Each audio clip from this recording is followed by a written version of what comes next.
मूळची भारतीय असलेली अमेरिकी अंतराळवीर सुनीता विल्यम्सने नुकतीच एक ऐतिहासिक कामगिरी बजावली आहे. 5 जून 2024 रोजी तिने नासाचे अंतराळवीर बॅरी बुच विल्मोरे यांच्यासोबत बोईंगच्या स्टारलायनर कॅप्सूलमधून फ्लोरिडा येथून आंतरराष्ट्रीय अंतराळ स्थानकाकडे यशस्वी प्रक्षेपण केले होते.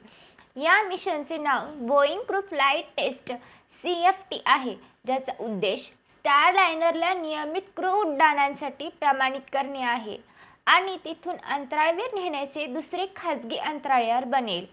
सुनीता विल्यम्स ही अंतराळयानाचे पहिले क्रू परीक्षण मिशन चालवणारी पहिली महिला बनली आहे.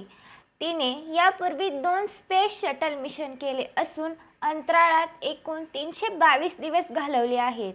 मिश आणि तिच्या सहकाऱ्यांनी स्टारलायनरच्या प्रणालींची चाचणी घेतली आणि यावेळी तिने इतर अंतराळवीरांना भेटल्यावर शून्य गुरुत्वाकर्षणात थोडा नाच केला होता आणि त्यांच्या आनंदात सहभागी झाली होती. पण त्यांचा आनंद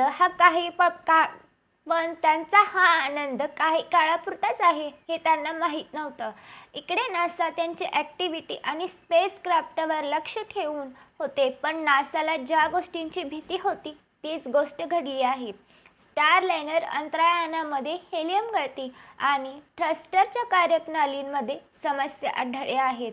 त्यामुळे नासा अलर्ट मोडवर आहे आणि सुनीता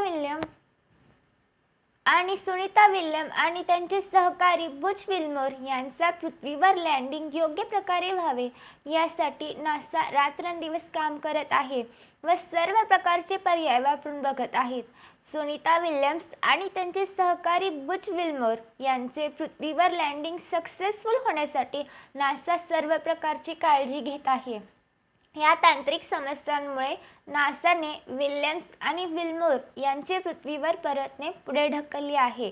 त्यांना अंतराळ स्थानकावर आणखी काही दिवस राहावे लागणार आहे, जेणेकरून या यानाच्या प्रणालींची पूर्ण तपासणी आणि चाचणी करता येईल. स्टारलायनर अंतराळयानामध्ये हेलियम गळती आणि थ्रस्टरच्या कार्यप्रणालींमध्ये समस्या आढळल्या आहेत. एकूण 28 थ्रस्टरपैकी 5 थ्रस्टर नीट काम करत नव्हते, ज्यामुळे मिशनच्या योजनांमध्ये बदल करण्यात आले. 4 थ्रस्टर पुन्हा कार्यान्वित करण्यात आले असले तरी एक थ्रस्टर अद्याप कार्यरत नाही. सुनीता विल्यम्स आणि त्यांचे सहकारी बुच विल्मोर यांचा पृथ्वीवर परतण्याचा कार्यक्रम काही तांत्रिक समस्यांमुळे विलंबित झाला आहे. बोईंग स्टारलायनर अंतराळयानाच्या तांत्रिक अडचणींमुळे नासाने त्यांच्या अंतराळ स्थानकावर राहण्याची मुदत वाढवली आहे. सध्याच्या योजनांनुसार विल्यम्स आणि विल्मोर 26 जून रोजी पृथ्वीवर येणार होते, पण त्यांचा मुक्काम अजून काही दिवस नासाने पुढे ढकलला आहे. सर्वजण देवाकडे हीच प्रार्थना करत आहेत की सुनीता विल्यम्स आणि तिचे सहकारी हे सुरक्षित पृथ्वीवर लँडिंग करावे आणि एक नवीन इतिहास घडवावा.